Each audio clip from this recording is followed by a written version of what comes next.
Good evening, I'm Pinky Webb. Tonight we ask the questions, we tackle the issues, we clarify matters, and we get on point.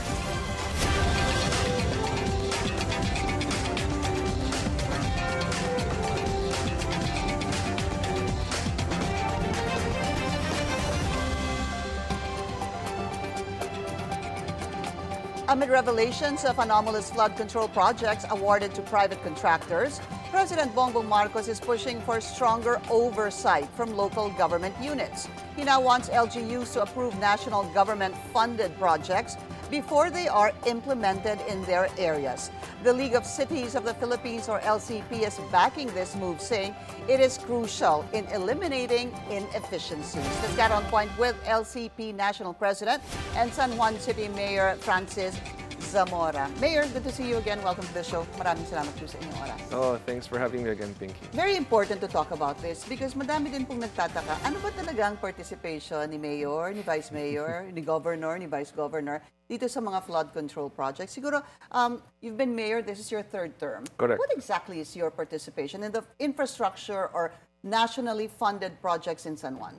Okay, so Pinky, ganito yan, for everyone watching. Basta national government, DPWH yan pagdating sa infrastructure. And ang local government, ang pinaka-participation namin is ina-identify namin saan ba dapat itayo halimbawa yung pumping station, aling mga kalye dapat improve ang drainage natin, anong mga barangay ang mas nangangailangan ng bagong barangay hall, health center, o di kaya public schools. So kami ang nag-identify. Pero ang pondo galing kasi yan sa national government through the DPWH. So, yan po ang nagiging process natin because not all LGUs can afford to spend for infrastructure projects. Right. For instance, San Juan, our budget is a little over 3 billion pesos.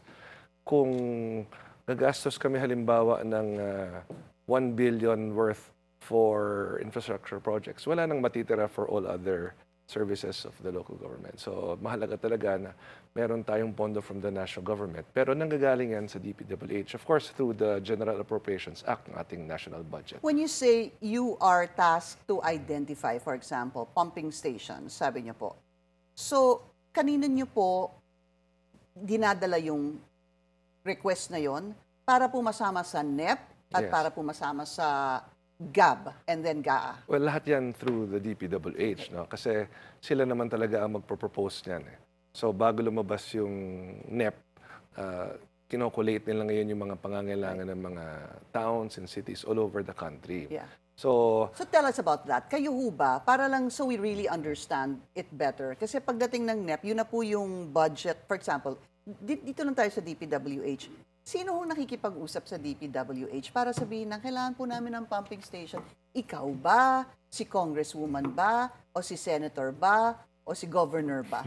well, in my case, ako, because I'm very hands-on as a local chief executive. So, dyan nga mahalaga na merong coordination ang LGU at ang DPWH. Exactly what the President was referring to earlier, no? Na maraming mga proyekto ang DPWH na ginagawa na hindi sila nakikipag-ugnayan sa LGU. At kung di sila makipag-ugnayan, Pinky, sa LGU, paano nila malalaman saan ba dapat maglagay ng pumping station? May exact point. So, kayo po ang nag-i-introduce, kayo po ang nagre-recommend sa DPWH habang binabalangkas ang budget ng DPWH during the NEP portion of it? Well, in our case, ako kasi, I've known the people from DPWH for a long time. I started as councilor and vice mayor and then mayor. So, meron na kaming long-standing rapport with DPWH. So, ako, nagagawa ko yon na nakakausap sila at sinasabi, ito, kailangan namin for a city. Now, the case may be different in other areas. As I learned yesterday and today, alam nyo, nung lumabas nga sa balita yung pronouncement ni Presidente Marcos, I immediately coordinated with my fellow city mayors through our League of Cities of the Philippines Viber group. Tinanong ko sila, talaga bang nangyayari ito sa inyong mga lungsod? Talagang nangyayari. And nagulat ako because, well, our case is different in San Juan. No?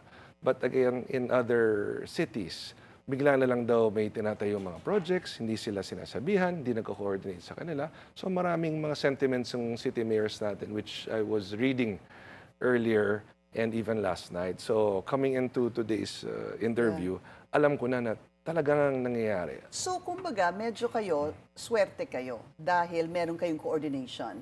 I mean, you're the type of person na kapag tinanong ko, sir, may flood project dito na hindi natuloy, hindi mo pwedeng sabihin, or substandard, hindi mo pwedeng sabihin, wala akong kaalam-alam dyan kasi hindi naman nakipag-ugnayan ng DPWH sa akin. Meron kayo noon. In my case, ako kasi I coordinate with them and vice versa, they coordinate with us. But maybe in other regions, baka ibang case. Yun nga po. So it's not, just because you are in coordination with them, doesn't mean another mayor in another city is in coordination. Kanya-kanyang lakad, parang ganon. Kanya-kanyang estilo, kanya-kanyang style. Siguro, Pinky, more of iba-ibang sitwasyon kada LGU. No? Depende rin siguro sa hierarchy or sa leadership kasi merong mga regional directors yan, no? Merong mga district engineers. So I honestly don't know ano ang dynamics sa ibang lugar. I can speak about San Juan because ito yung sakop ko. Pero sa ibang cities, kanina at kahapon ko nalaman na iba pala doon, no?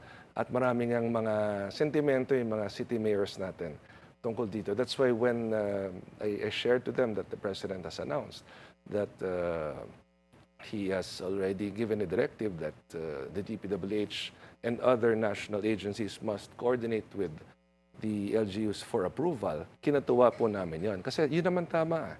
Yun ang dapat gawin, Pinky. Halimbawa, But who do they coordinate with? If, let's say, tanggalin po natin yung ikaw. Kasi nga sabi mo nga, namin nyo, you have a good relationship, good coordination with the DPWH. I mean, who's supposed to coordinate with them? well, yun nga ang problema. Baka bigla na lang silang gumagawa ng mga projects on their own. Again, ito yung mga narinig from other mayors. Nagugulat na lang daw sila. And because it's the national government, sometimes, no, Wala silang magawa. sometimes wala silang magawa kasi nga galing sa national, o bigla na lang meron ng pondo, bigla na lang may nagsisimula ng project, hindi nakikipag-ugnayan sa kanila. So, nangyayari siya.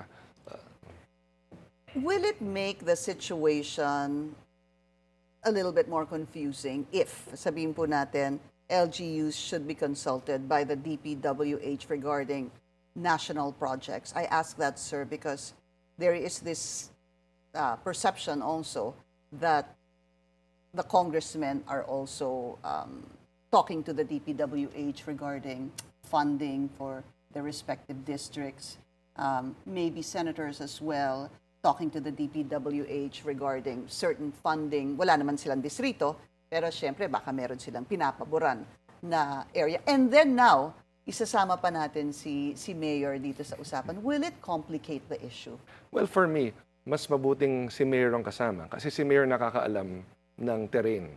Mas alam ni Mayor halimbawa saan binabaha, saan ang lowest point sa mga barangay, saan dapat magtayo ng retaining wall, saan dapat maglagay ng slope protection. For instance, saan dapat ayusin ng mga health centers, sa mga public schools. So, kung hindi kasi kinukonsulta ang LGU, ano ang kaalaman ng DPWH? Hindi naman sila taga San Juan. But they will implement, for instance, projects in San Juan without coordinating with us. So, do we expect na tama yung execution? Do we expect na tama yung papaglagay nila halimbawa ng bagong mga drainage systems? So dapat kinukonsulta kami. Tandaan niyo, consultation lang naman to eh. This is an opportunity for us to tell them, ito yung kailangan namin sa mga lungsod namin. Pagdating sa budgeting, out naman kami dyan eh, kasi national government po yan. But that's exactly supposed to be what the legislators are doing. Hindi ho ba? Ito kailangan dito sa San Juan. Ito kailangan dito sa, I'm just gonna name cities, Pasay, Makati, etc. That's what they're doing right now. And then, basically now, si Mayor papasok din at sasabihin din na ito ang kailangan namin, kaming nakakaalam. Is it supposed to be everyone? Are there too many cooks in the kitchen? Or kailangan iisa lang talaga ang... Or is it just supposed to be DPWH? Because actually, I think today, sinasabi din na dapat wala na lahat yan. Lahat ng mga politiko dapat hindi nakasali dyan. Let DPWH do its job. What do you think about that? Well, kung DPWH lang, no? Again, babalik ako sa tanong ko. Alam ba ng DPWH yung terrain ng city namin? Unless lahat sila lumaki sa San Juan, maintindihan nila. But if you're someone from another city and you want to implement a project in San Juan, would you know our terrain? Would you know our demographics? Is it very honest question, sir? I hope it's not so ignorant. Is it so hard to study it? Meron din naman pong Project NOAA. Baka yung mga experts can be tapped so that there is no siguro biases or whatsoever, especially with politicians changing every 3 terms. Well, kung meron naman silang 3 years rather. Kung meron naman silang technical capacity to really understand our terrain, that's a different story. But then again, given the current situation, yan po ang nakikita kong makakatulong. At again, we commend the President for giving this directive kasi yung empowerment ng LGU nandun. Kasi nga, base sa kanyang mga nakita at base sa mga hinaing ng mga mayor sa kanya, ano yung lumalabas parati, Pinky? Di namin alam. Di namin alam. Nagsimula nangyayari to, dito. hindi nakipag-ugnayan sa amin. Ngayon, once meron ng ganitong directive, Pinky, na dapat may approval ng LGU, we are now accountable, di ba? Not San Juan alone, all LGUs will now be accountable kasi alam na namin hindi na ngayon pwedeng sabihin, ay hindi namin alam So maganda rin yan for me because ngayon on board lahat, pag merong palpak, hindi pwedeng sabihin, kasi DPWH lang, kasi national government lang because involved na ngayon yung local government. Pwede bang mayor na lang at hindi na dapat yung mga congressman at senators? Pwede bang Well, gano'n? Would that iba kasi simpler? Pinky yung dynamics ng budget process, di ba? Yes. Because It it's a emanates function from of Congress. it's a function of Congress. So I guess because it's discussed in Congress, yung NEP doon deliberate, doon ina-approve, no? Nagkakaroon ngayon ng dynamics pagdating sa Congress. Kami naman sa local, kung ano na lang yung magiging final outcome ng budget, syempre, yun na sinusunod namin. And remember, hindi naman namin hawak ang pondo ng DPWH. Merong sariling budget process yan, may sarili silang procurement process. Kaya nga ang hirap kung walang coordination sa LGU kasi may hirapan ngayon ng local government really to know ano ba yung implement ng DPWH. Di ba? Sino nagsabi sa inyong dapat sa mga barangay na ito maglagay ng pumping station kung hindi nyo kinonsulta sa amin, mga mayors? How will mayors, sabihin po natin matuloy ito, no? Ang gusto ng Pangulo that LGUs consulted for national infra projects.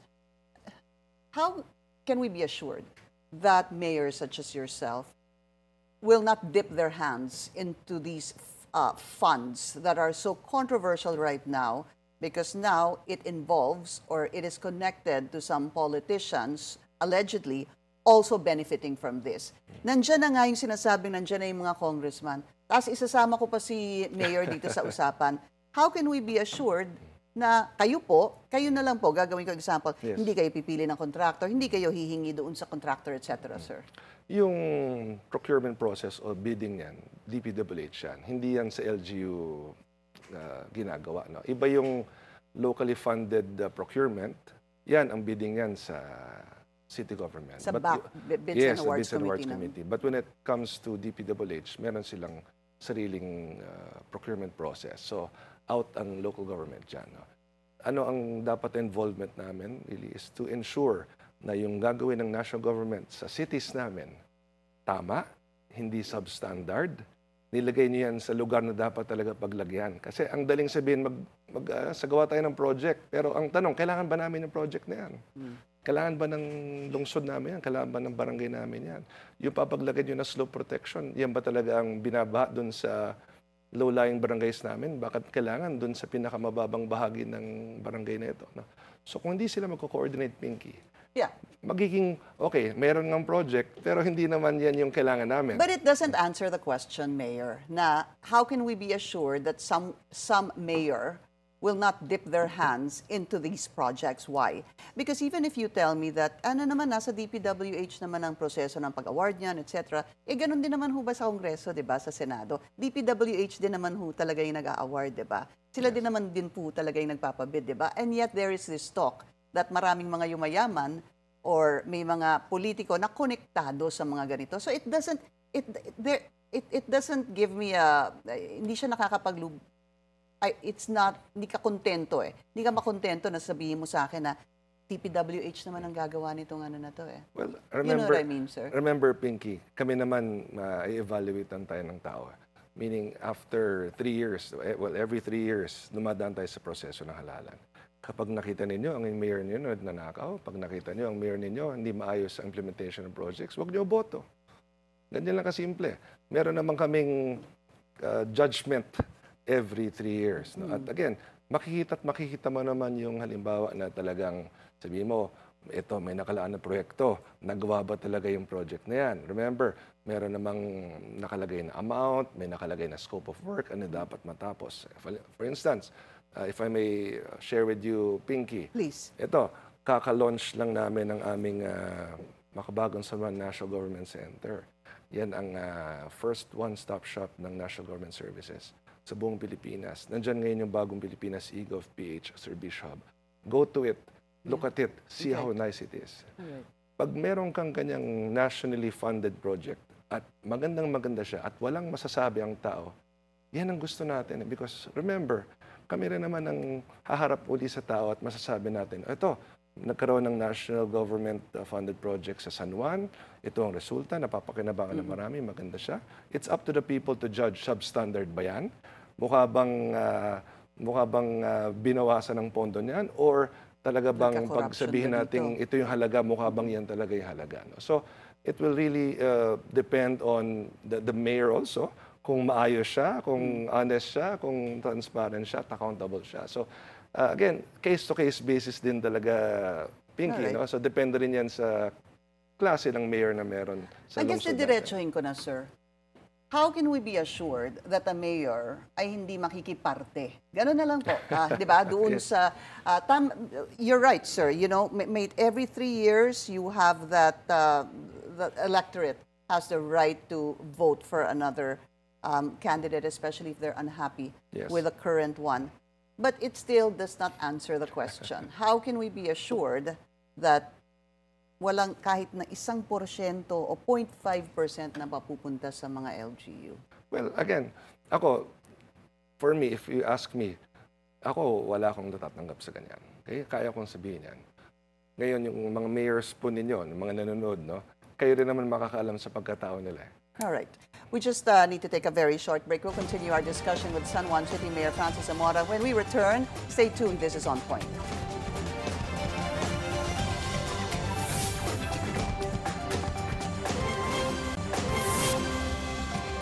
All right, welcome back. Congressman, Mayor, I was looking at the Sumbong sa Pangulo website.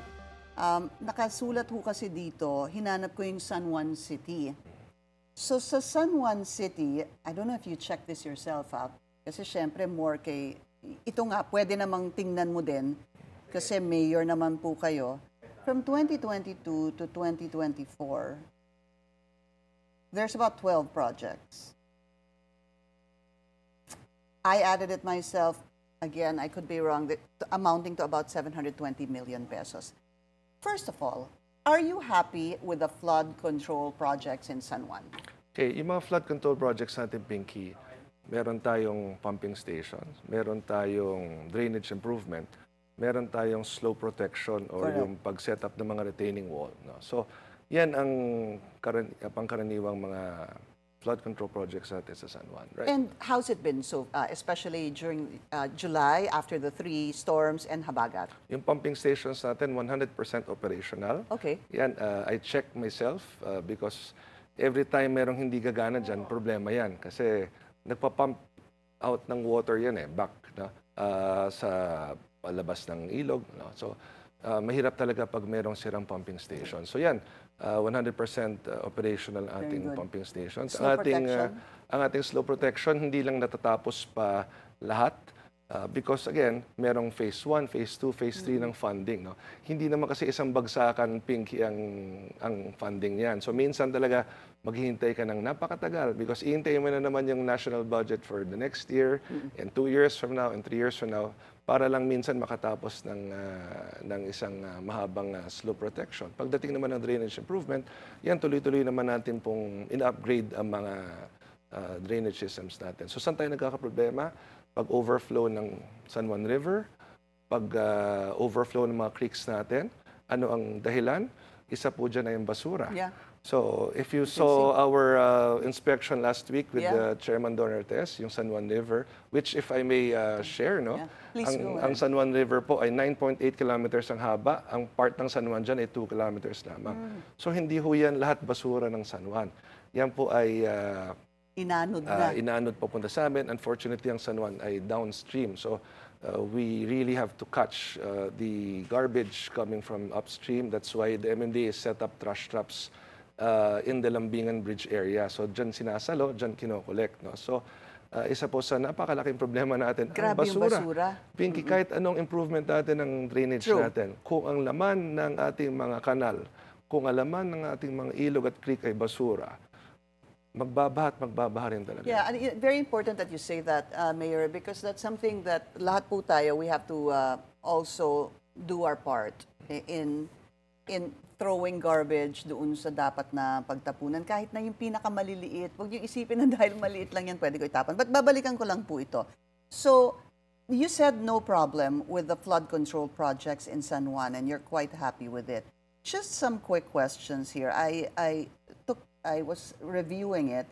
So 12 projects, 2022 to 2024. Please explain Maytunas. Nakita ko rehab of Maytunas Creek, Barangay Maytunga, San Juan City. Wawaw Builders, 65 million in 2022. That's the first one. I hope lumalabas yan sa slide, no? And then, meron pa ulit na Maytunas. Please explain because hindi ko naman po memorize ang San Juan. Number 8, construction of slope protection Maytunas Creek. So, ibig sabihin, nagkaroon ng rehab ng Maytunas Creek, Wawaw, 65 million in 2022. And then, construction of slope protection, the year after, Maytunas Creek, Darcy and Anna Builders, 40M. Okay. So, ganun ho talaga yon. Meron rehab, tapos may slope. Okay, yung Maytunas Creek and the Ermitaño Creek, yan ang dalawang creek natin sa San Juan.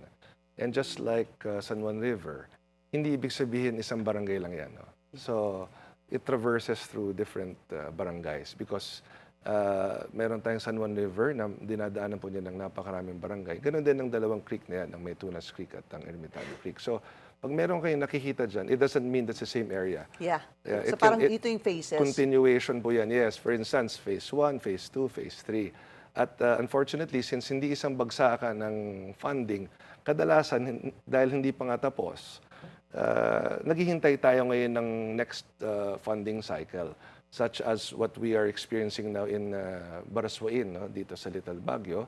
Meron tayong dapat tapusing retaining wall dyan, pero ang problema nga po, wala siya sa national budget. Alright.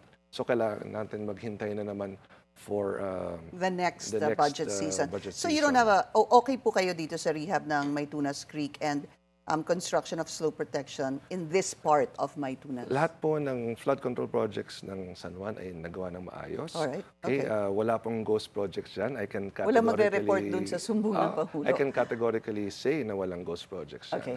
But again, pag sabihin mo kasi, nagbabaha, Mayor, hindi naman dahil substandard yung project eh. Maraming dahilan yan. And another reason na nakita namin, na-identify na namin, in fact, Pinky, is yung ating mga drainage systems na tayuan ng mga structures. Ito I can share with all of you. Sa Barangay San Perfecto, na parating binabaha. Alam po ng San Juan yan na parating binabaha Barangay San Perfecto. Meron po tayong identify na 8 pamilya na pumayag na i-relocate natin sila. Dahil ang kanila pong kinatatayuan ngayon ng kanilang mga tahanan ay nakaharang sa drainage system natin. So, we really explain to them na kung hindi po kayo umalis dyan, hindi mawawala ang pagbaba sa San Perfecto. So, pumayag na po sila. At, How long were they there? Oh, many years already, yes. So, we will transfer them to our staging area. And ang gagawin po namin, ang mga ganitong pamilya na kinakailangan nating ilikas dahil nga po ang kanilang mga tahanan ay nakaharang sa ating drainage systems. Silang ginagawa natin priority sa ating pambansang babae para sa Pilipino program. Yeah, we were talking so about that it's that the last easier time, no? for us to convince them to relocate. Yeah. Kasi kung in-city lang yung relocation nila, plus meron pa silang opportunity to have their own home. Kanila yun. Mas madali silang ngayong makausap. Once mailipat natin sila, we can now rehabilitate itong drainage system na nag-collapse na kasi natawyan ng mga structures. Or is it San Perfecto, Barangay San Perfecto. Nakadikit yan sa Barangay Batis, F. Manalo, na talagang pinaka-flood prone area namin. That's why we are going to set up a new pumping station along F. Manalo. Okay. Yan ay, again, DPWH project. Alright. At kakabili pa lang kasi natin ng lupa na yan. So, hindi ka naman pwedeng magtayo ng kahit anong project, whether nationally funded or locally funded, kung wala kang lupang papaglagyan. Okay. At babalikan ko po yan, just quickly, because you mentioned Ermitaño Creek. Ito, upon checking, there are 4 projects. Number 2, construction of slope protection along Ermitaño Creek. Wow, builders, 18 million. The next one, rehab of slope protection along Ermitaño Creek. B. Bernardo Construction, 60 million. Construction of flood control structure Ermitaño Creek, Darcy and Ana, 44 million. And 11, construction of flood control Ermitaño Creek, Barangay Little Baguio, 91 million. So sa pag-check ko po, 4 yan. Does that sound right? You don't see any problems there? No, those are correct. Actually, 13 projects yan from 2022 up to present. Okay, nagkamali. Kulang ako ng isa. Opo, so I was just looking. So anyway, you have no issues, wala pong masasabi mga tao sa inyo, yung mga kababayan na may palpak dito na or substandard na proyekto. Quickly, sir. So when we were talking about, mabalik ko lang po, I remembered Senator JV during the hearing on the flood control projects was also talking about pumping stations na I forget to be very clear what he really said. Pero parang it appears that because you are not allies, yun yung naalala ko, parang nagkakaroon ng harangan posible sa mga pwedeng ipatupad or ilagay ng isang senador sa isang lugar katulad ng San Juan dahil nga hindi naman po kayo magkakampi sa politika. Pinky, alam ko naman ang issue ni Senator Javier ito eh. Nung siya ay senator noon, remember there was a time he did not win as senator. So alam ko meron siyang natirang pondo. No? At ang gusto niya kasi mag-implement ng project sa San Juan. Kaya lang, yung lugar kung saan niya gustong implement yung project, hindi naman natin pag-aari yung lupa. Privately owned siya. Remember, I'm sure he's a senator, he knows. No? You cannot implement any national government project or even a local government project if the land you plan to implement it in is private. Bawal po yan. So, hindi niya ma-implement dahil nga yung lugar na yon ay privately owned. So, recently lang namin nabili po ang portion ng Baguio Oil. Alam po yan ng Barangay Batis because ang portion ng Baguio Oil ang talagang pinakamababang bahagi ng F. Manalo. No? So, that's the one you were talking about just now. Yes, F. Manalo. correct. So, nabili namin yung portion ng Baguio Oil para ngayon makapag-set up ng pumping station. So, hindi namin magagawa ang anumang proyekto kung hindi pag-aari ng gobyerno ang lupa. Alam naman ni Senator J. Viers ito yan. Naging, he's a senator, nag-congressman siya, nag-mayor siya. I'm sure dapat alam po niya yan. All right, and quickly, yung imposing on fine, sabi mo for littering, that was also something that you feel strongly about. Yes, actually in San Juan, pag magtapon ka ng basura at mahuli ka, 3,000 pesos ang penalty sa'yo. If you're an individual, if you are a commercial establishment, 5,000 pesos. Ako po, ang proposal ko for San Juan, which I have already articulated to our Vice Mayor and our councilors, i-maximum na natin sa 5,000 pesos. Ngayon, bakit? Para madisiplina ating mga mamamayan. Kahit anong proyektong gawin natin pagdating sa pag-improve ng ating drainage systems. Again, kung puro basura ang naman yan, babalik at babalik ang problema ng pagbaba. Now, it's really up to my fellow Metro Manila mayors if they would like to increase fines in their cities as well. This will be a part of our agenda during our next Metro Manila Council meeting. Sana gano'n na, Mayor, no? Kung ano man yung i-impose sa isang city, gano'n na rin, sana uniform na po sa lahat din. Anyway, maganda naman po yung layunin nun. Yes. All right, well, good luck, sir, and thank you so much for your time. San Juan City Mayor Francis Zamora, thank you for joining us. Thank you. And we'll speak to you again, sir. Yes, Maraming salamat. That's On Point. Join us again tomorrow, 7:30 p.m. here on BNC, the Billionaire News Channel. I'm Pinky Webb. Thank you for watching.